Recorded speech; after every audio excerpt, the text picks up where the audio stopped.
երկու հարց կարելի է ձեր։ Իհարկե։ Ինձ հետաքրքիր է, դուք ոնց եք կարծում Հայաստանի Հանրապետությունում ուժեղ դուխով կամ հպարտ քաղաքացի մնացել է։ Իհարկե, լիքը։ Հա։ Չէ, բացի ձեր ղեկավար Դուք օրինակ։ Ես вообще դուխով չեմ ու չի զգացում արդեն հպարտել չեմ։ Ինչի։ Ես իմ երկրում իմ քաղաքում դուխով ու հպարտ եմ։ Ինչի։ Բայց դրսերը ոչ դուխով են, ոչ հպարտ։ Դրսերը ինչ կապ ունի, ամեն երկրի քաղաքացուն պետք է դուխով հպարտ լինի, դրսում քաղաքացին ինչի պետք է դրսով։ Մենք մեր երկրում հպարտ ենք, դուխով ենք։ Բա ես մեր երկրի պատասխանատուն եմ, բա դրսի պատասխանատուն ես եմ։ Բայց Հայաստանից ելնում ես դուրս, էլ դու ոչ դուխով ես, ոչ է հպարտ ես, որովհետև մնացածը արդեն դուխոված է ու հպարտացել է։ Եղբայր, ուրեմն ու այդ խաղաղությունը, պարոն Փաշինյան, որ ժամանակավոր բերել եք մեզ, որ այդ խաղաղությունը կապված է զուտ ձեր անձի հետ, որովհետև բազմից ես եւ դուք եւ մնացածը շեշտում եք, որ եթե դուք չլինեք, պատերազմ կլինի։ Բայց արդյոք մեզ պետք է այդպես խաղաղություն, եթե մի անձի հետ է կապված այդ խաղաղությունը։ Աստված ոչ արարած է, ես երևի թե այդ ձեր ասածից հետո ամեն օր աղոթում եմ, որ ձեզ բան չլինի, հանդերձ կռիվ չլինի։ Բա որ Աստված ոչ անի, ձեզ մի բան լինի։ Էլ всё, հա, խաղաղություն չի լինի։ Որ ավարտեք ես կարձագանքեմ։ Ավարտեցիք, վստահ եք։ Առաջին ամեն քաղաքացի դուխով ու հպարտ պետք է լինի իր երկրում։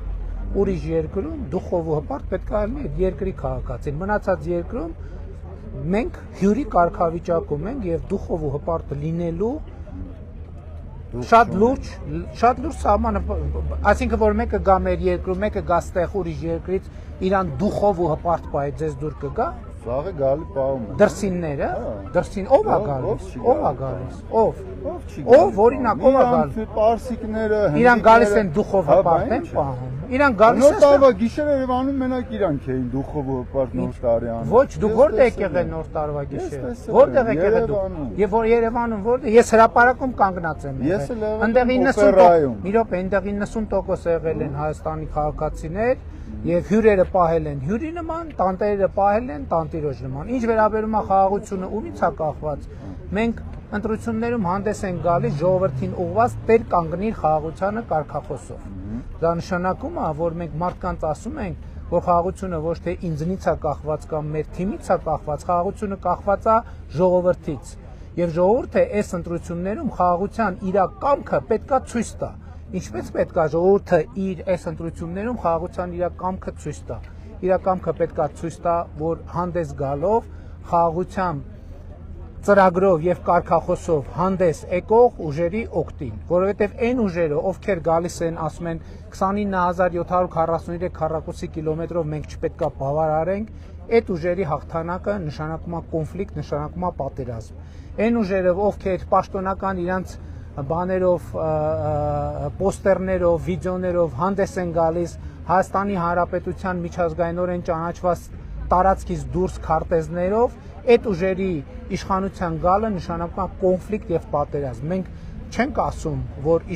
բանը խաղաղությունը կախված է մեզնից, մենք ասում ենք խաղաղությունը կախված է ժողովրդից եւ ժողովուրդը այս ընտրություններում պետք է խաղաղությունը տեր կանգնելու իր կամքը ցույց տա։ Լավ է եղբայր։ Իսկ ո՞նց եք մտածում, այս գնով խաղաղությունը ինչ գնով, նորմալ է։ Ինչ գնով, որ այս խաղաղությունը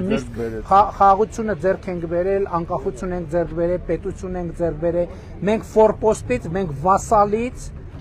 մենք հպատակից դարել ենք պետություն, դարել ենք քաղաքացի։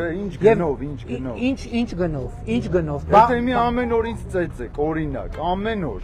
Ու ես սկսեմ դրանից հետո ձեզ ամեն ինչ տալ, բարձրաց չեք ծեծել։ Եթե շվեյք էլ եմ ասում էր, եթե իմ մորաքույրը տղամարդ լիներ, ես նրան քեռիկ ասեի, լավ է։ Հաջողություն եղբայր։ Ում չենք բարևել։ Ոնց եք։ Լավ եք։ Լավա ձեր տրամադրություն։ Գործը լավ։ Մի հատ նվիրեմ ձեզ սրանից։ Մի հատ նվիրեմ ձեզ։ Իհարկե, եղբայր, ես խնդրեմ, դուք ինչ եք խնդրել։